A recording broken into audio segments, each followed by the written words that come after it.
Salam jumpa kembali, salam sejahtera untuk kita semua. Berkat dan cinta kasih Allah yang Maha Kuasa senantiasa menyertai kita. Bapak, Ibu, saudara-saudariku yang terkasih dalam Tuhan kita Yesus Kristus, marilah kita mendengarkan dan merenungkan bacaan-bacaan kitab suci hari Rabu 19 Agustus 2020. Bacaan pertama dari Nubuat Yehezkiel pasal 34 ayat 1 sampai 11.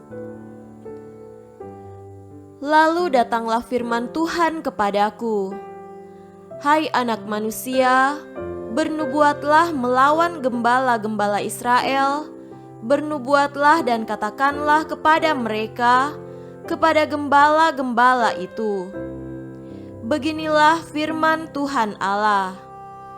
Celakalah gembala-gembala Israel yang menggembalakan dirinya sendiri. Bukankah domba-domba yang seharusnya digembalakan oleh gembala-gembala itu? Kamu menikmati susunya, dari bulunya kamu buat pakaian, yang gemuk kamu sembelih, tetapi domba-domba itu sendiri tidak kamu gembalakan. Yang lemah tidak kamu kuatkan, yang sakit tidak kamu obati, yang luka tidak kamu balut, yang tersesat tidak kamu bawa pulang, yang hilang tidak kamu cari, melainkan kamu injak-injak mereka dengan kekerasan dan kekejaman. Dengan demikian mereka berserak oleh karena gembala tidak ada, dan mereka menjadi makanan bagi segala binatang di hutan. Domba-dombaku berserak dan tersesat di semua gunung dan di semua bukit yang tinggi, ya, di seluruh tanah itu domba-dombaku berserak tanpa seorang pun yang memperhatikan atau yang mencarinya. Oleh sebab itu, hai gembala-gembala, dengarlah firman Tuhan. Demi aku yang hidup, demikianlah firman Tuhan Allah, sesungguhnya oleh karena domba-dombaku menjadi mangsa dan menjadi makanan bagi segala binatang di hutan, lantaran yang menggembalakannya tidak ada, oleh sebab gembala-gembalaku tidak memperhatikan domba-dombaku, melainkan mereka itu menggembalakan dirinya sendiri, tetapi domba-dombaku tidak digembalakannya. Oleh karena itu, hai gembala-gembala, dengarlah firman Tuhan. Beginilah firman Tuhan Allah.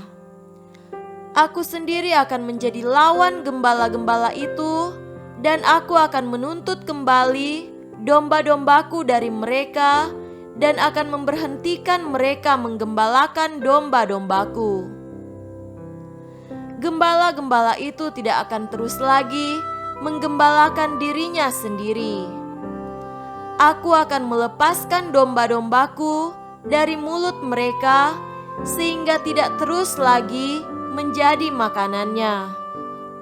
Sebab beginilah firman Tuhan Allah, dengan sesungguhnya aku sendiri akan memperhatikan domba-dombaku dan akan mencarinya.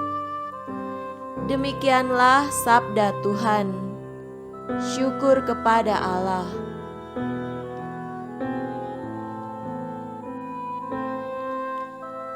Tuhan beserta kita sekarang dan selama-lamanya.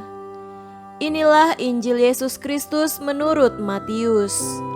Dimuliakanlah Tuhan. Injil Matius pasal 20 ayat 1 sampai 16a.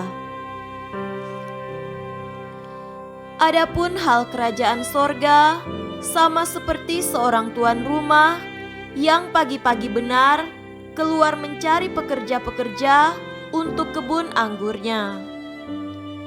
Setelah ia sepakat dengan pekerja-pekerja itu mengenai upah sedinar sehari, ia menyuruh mereka ke kebun anggurnya.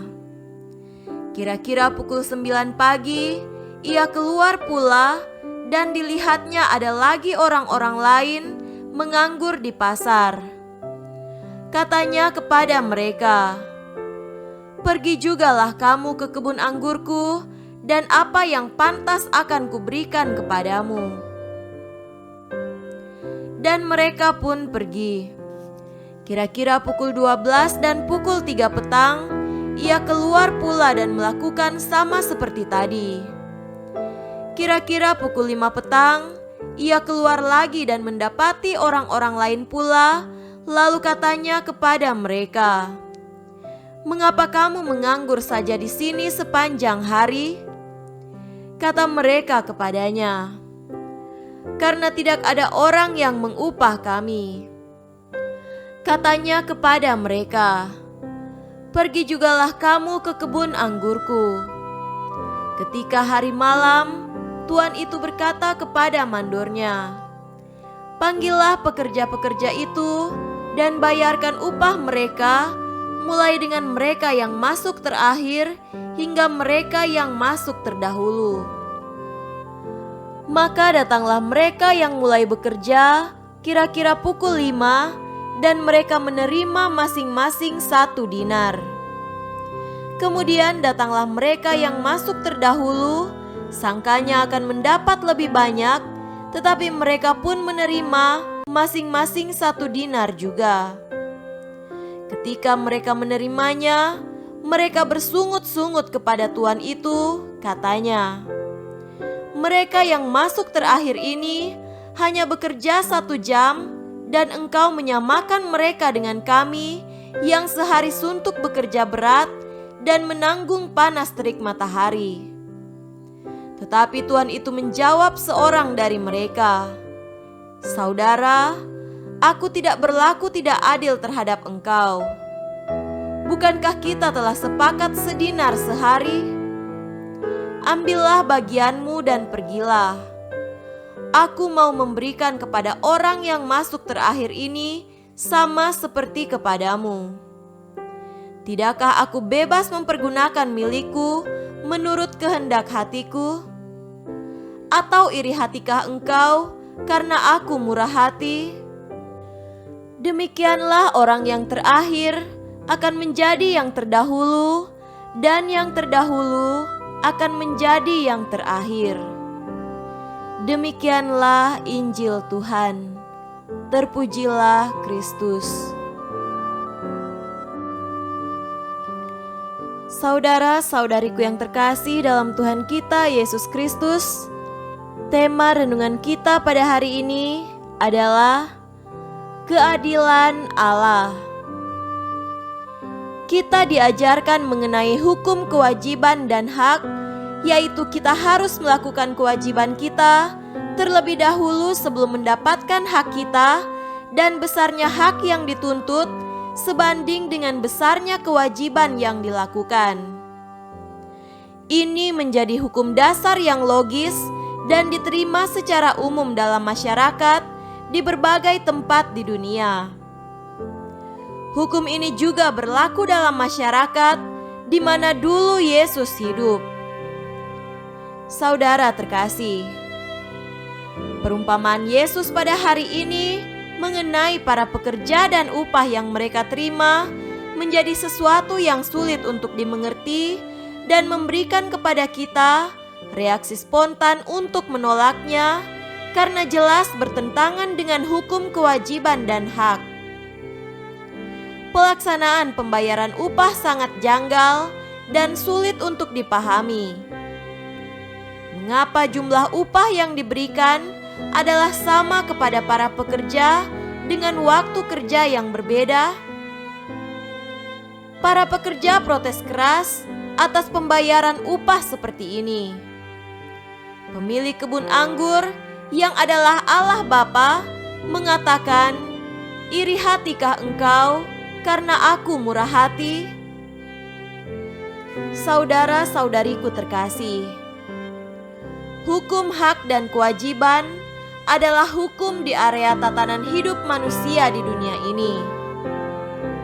Yesus melihat bagaimana manusia membawa hukum ini ke area keselamatan jiwa manusia di mana area keselamatan ini memiliki aturan hukum yang berbeda, yaitu hukum cinta kasih Allah.